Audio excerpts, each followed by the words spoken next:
akong tiname na Velociraptor. Natutunan ko yan sa mentor ko na si Chris Pratt. Nakita namin tong dinosaur na to sa Jurassic Park sa may Universal Studios sa Singapore. And sobrang nakaka-amaze dahil parang totoo. Tingnan nyo. Lumaki din ba kayo nanonood ng Jurassic Park movies? Ako kasi oo at nag-collect pa ako ng mga dinosaurs. Ganun ako ka-fascinated with different dinosaurs nung bata pa ako. At yung closest na nakita ko sa parang totoo, yung nasa Star City kami.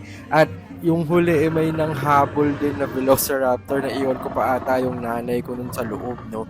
Pero ang tindi nitong nasa Universal Studios kasi nag-interact siya. Depende din sa taong nasa harapan niya.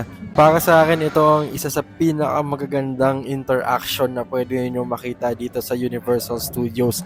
Kaya wag nyong palampasin yan at mag-take kayo ng pictures or videos katulad nito dahil hindi pwedeng hindi natin gawin yan.